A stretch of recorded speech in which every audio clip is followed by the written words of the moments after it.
everyone, welcome to Synergy Flavors Trendcast episode 6.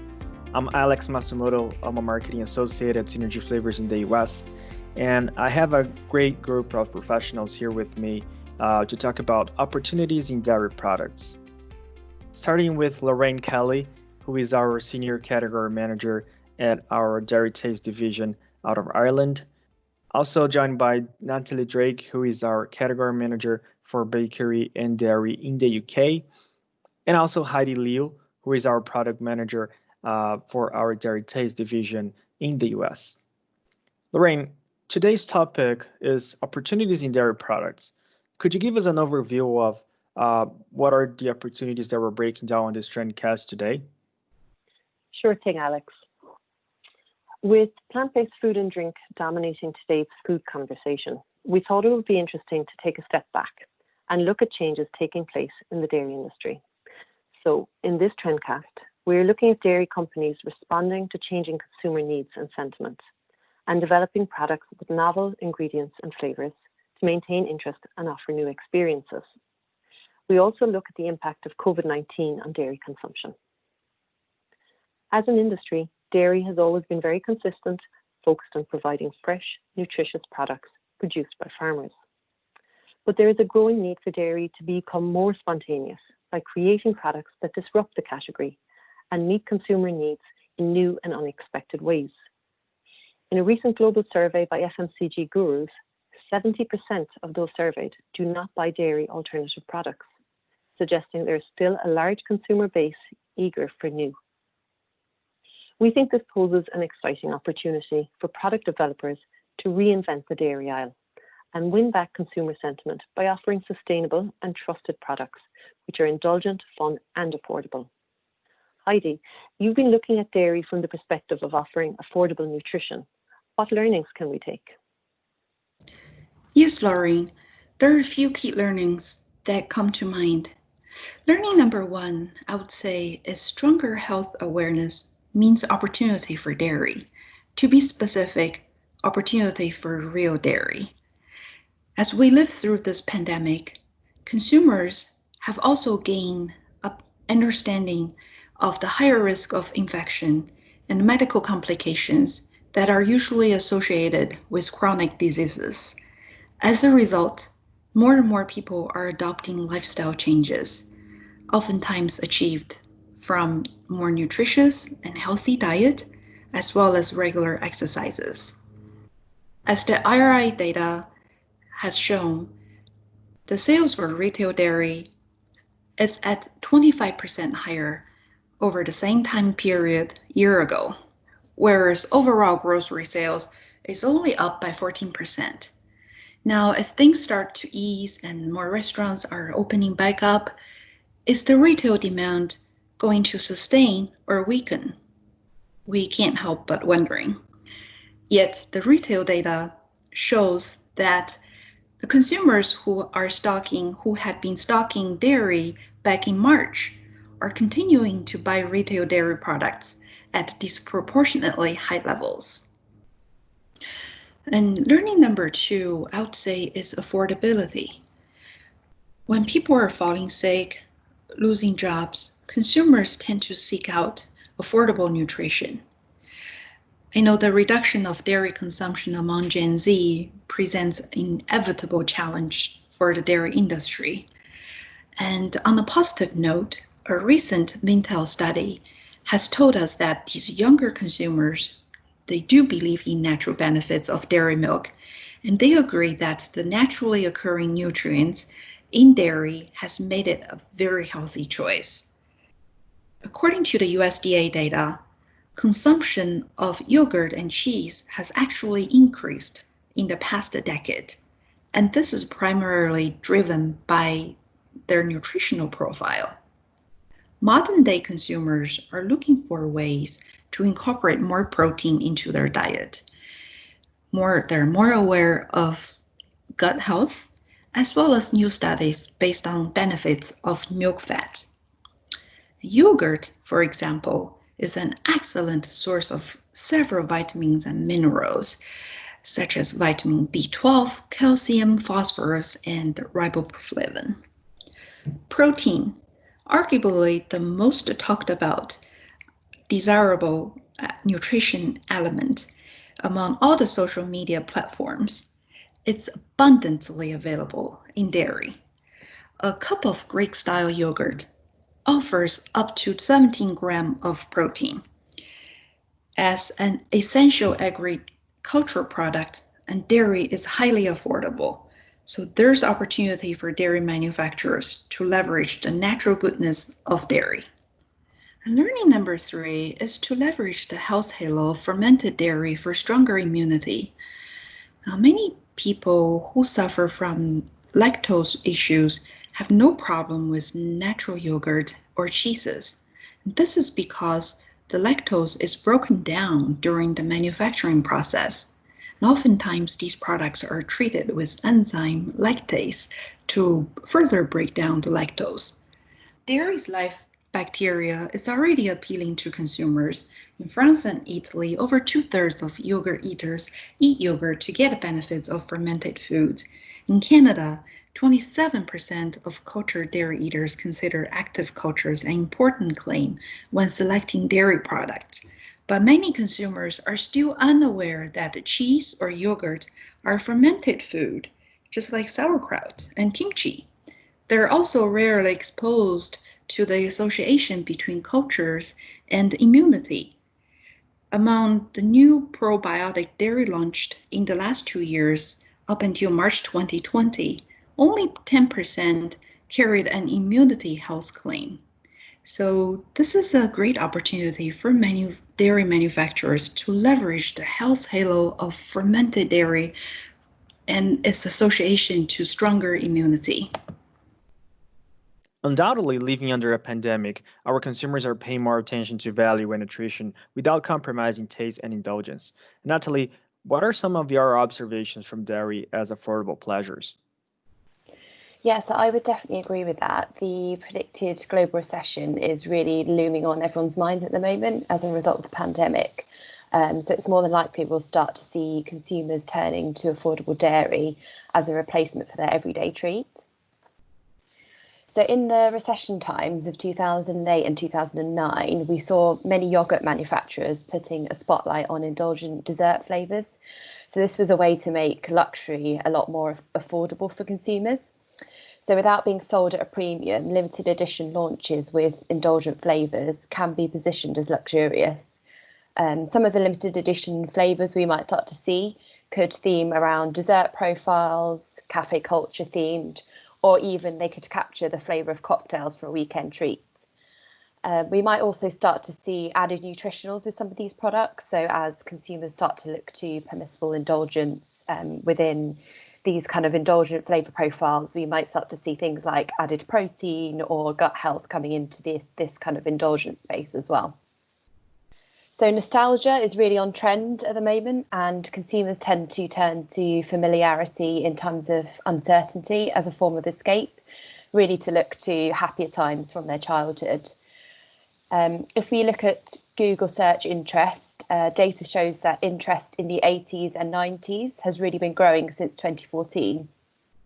This is really prevalent amongst younger consumers who may not have been around for those decades. So it's really generating some curiosity amongst Gen Z and millennial consumers, which is really interesting. The global pandemic is really likely to be a catalyst to the growing nostalgia trend, and we're already starting to see product launches themed around the idea of nostalgia. Dairy products such as yogurts provide a great vehicle for nostalgic flavours and concepts inspired by retro sweets or classic desserts. So while dairy offers an affordable indulgence for consumers in uncertain times, many consumers are also turning to dairy for its functional benefits. Heidi, do you think manufacturers need to do more to highlight the health halo of dairy? Absolutely, Natalie.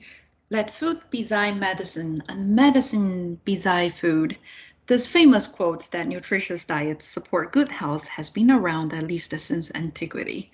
Now, more than ever, presents a great opportunity for manufacturers to highlight the health halo in their dairy products. This could be achieved by either enhancing its functional benefits with added fortification or by offering the product in a specific format, package, or flavor profile for healthy snacking or muscle building in fitness, as an example. Another topic that we wanted to cover around functionality is that dairy can play a role in the sports nutrition sector, especially if it's targeted to Gen Z consumers.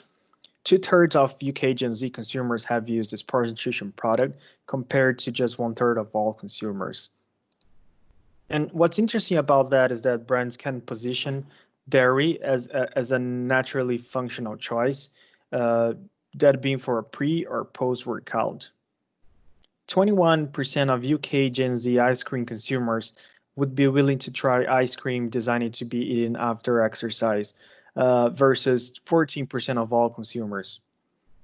Another very common dairy product, yogurt. 60% of US Gen Z buyers use spoonable yogurt before or after exercise versus 12% of all consumers. And if we think about milk, 44% of UK Gen Z consumers agree that drinking milk after exercise is a good way to help muscle recover versus 37% of all consumers. On the go pre and post workout snacking presents an opportunity for dairy as well. Many on the go dairy products are targeted at breakfast occasion, but brands can position dairy product as on the go snacks, particularly for consumers seeking a pre or post workout product. As we talked before, the bigger opportunities within the Gen Z generation. 19% of Dutch consumers from 18 to 24 years old eat on the go, compared to just 7% of all the consumers.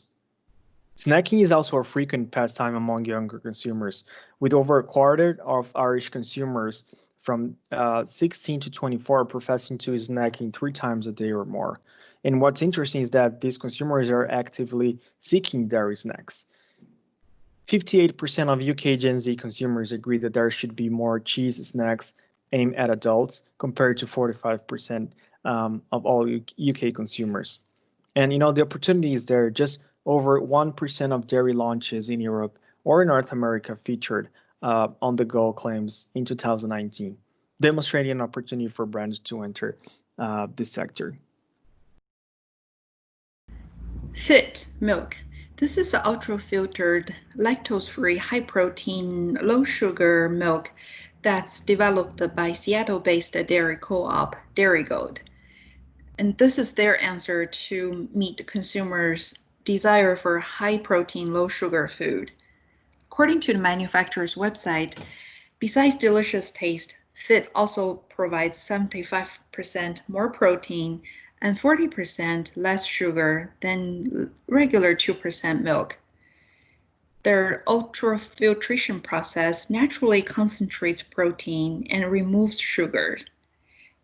Launched in the Pacific Northwest market last year, this product has doubled in sales and distribution over the past 6 months. In order to keep up with the rapid growth, earlier this year, Dairy Gold announced plan to invest $67 million in production expansion in its Idaho facility this year. So digestive health is increasingly being recognised as essential for overall well-being. There's rising evidence connecting gut health and microbiome to a multitude of benefits, including physical and mental health. The COVID-19 pandemic has really accelerated the growing trend, with sales of kefir products growing by almost 50% in the 4 weeks before lockdown started in the UK. We also saw the same increase in demand for gut health promoting products in China, where the pandemic first started. So while interest in gut health grows, there's definitely still room for innovation in this space, as product launches with digestive health claims represent a really small number of total product launches globally. So recent media coverage linking gut health with better brain function, mental health and immunity is likely to accelerate the movement even further. So how do manufacturers make these products stand out from the crowd? We're already seeing some manufacturers turning to healthful flavours, so things like turmeric and ginseng, to boost the functional properties of their drinks. and this is a great way to add value to fermented dairy products. So kefir has definitely been a driving force of the gut health movement, but it is likely that we'll also start to see dairy manufacturers highlighting gut boosting benefits of other dairy products. So things like yogurts, lactose-free milks, for a more affordable, nutritious and gut-friendly solutions.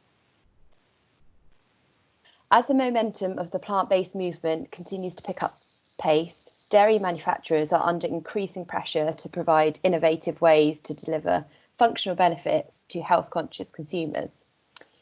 But is there a place where plant-based and dairy can meet in the middle? Alex, what do you think? I believe so, Natalie. Consumers are drinking less dairy milk and are increasingly turning towards plant-based dairy alternatives for, both health, environmental, and animal welfare reasons. As a result, dairy companies need to keep innovating to keep up with consumer demands. Just to give an overview of what we see in the dairy space, dairy milk is still, of course, regarded as a staple in many countries. In fact, in the last 3 months of 2019, 90% of US consumers purchased dairy milk, and 66% of US parents use it as a drink for their children. However, global dairy companies are being hit by decreasing sales, and innovation to meet these new consumer demands has never been more important. As a result, more dairy brands are now launching plant-based products to remain relevant to consumers. This year, big brand Chobani launched their non-dairy range and also the Chobani Oat line in the US. In addition, we also have Danone, one of the largest dairy companies in the world, has also announced this year its ambition to triple its plant-based business by 2025. As you asked, Natalie, there is definitely a place where plant-based and dairy can meet in the middle. Consumers see that dairy and plant-based milks both offer different benefits. Mintel has conducted a research around that and shows that 57% of Polish consumers agree that they would be interested in trying dairy milk that is blended with plant-based milk. 32% of Spanish consumers say that they prefer the taste of plant-based milk to dairy milk. And 59% of UK parents agree it's important for children to drink cow's milk every day. So blended products can meet the demands of those wanting the sustainability benefits attached to the plant-based products and the nutrition benefits attached to the dairy milk. In fact, there is a new type of product in the market that we're calling the hybrids. Its product proposition is really to offer the best of both worlds and meet changing consumer demands. By blending cow's milk and plant-based milk, brands will leverage the taste or the health credentials of both product types. For example, brands can associate the creaminess of dairy milk and the protein benefits associated with nuts. At the same time, brands can also leverage the naturally occurring calcium available in cow's milk in conjunction with the taste of nuts and seeds. So yeah, we expect to see more of these hybrids or blended products moving forward, and that there is definitely a place where we see dairy products being blended with plant-based products. I think it's safe to say that dairy or not, consumers are looking towards brands that clearly address nutritional benefits and the experiential need for indulgence and flavour creativity. We see the dairy category rich with activity and interesting flavours, healthier profiles aligning well with natural and organic positioning, and botanicals offering that novel twist. Indulgent dessert profiles for those seeking comfort and pleasure, and indeed adventurous profiles inspired by new cuisines satisfy the curious, with Asia being a particular hotbed of dairy flavour exploration. Clean label and natural functionality are still two of the hottest topics. We're seeing how products featuring added health benefits such as high protein and functionality are attracting consumers back to the market. Responding to environmental pressures and demand for more sustainable foods, manufacturers are investing heavily in dedicated organic ranges. And going beyond individual claims, several are taking a more holistic approach and have sought to define their corporate strategies around the topic of sustainability. And yet, there is still a need for dairy producers and industry professionals to better communicate the desirable attributes of dairy. Research shows growing segments of the population select foods based on the quality and purity of ingredients. Communicating this information is critical, particularly to flexitarians, younger consumers, and females who are distinguished by their interest in nutrition. By creating positive conversations with science-supported knowledge and lifestyle benefits, consumers can then make informed choices relative to their personal wellness and self-care goals. In summary, innovation will continue to be crucial to reconnect with consumers and create products that fit with changing needs. Thanks, Lorraine. I just wanted to highlight that Synergy Flavors has been working and developing solutions with the dairy space for decades now, and we recently launched a new portfolio of custom taste solutions that's called Dairy by Nature. Dairy by Nature is a natural taste solution developed to address formulation needs of dairy-based as well as plant-based applications trending with today's consumers. So if you'd like to know more about the Dairy by Nature portfolio, or if you'd like to know more about any of these topics that we covered here today, please get in touch with us through our website, synergytaste.com, or you can find us across our social media pages as well. I would like to thank Natalie, Lorraine, and Heidi for joining me today. This was really fun, guys, and I would like to thank you for listening to Synergy Flavors Trendcast. See you next time.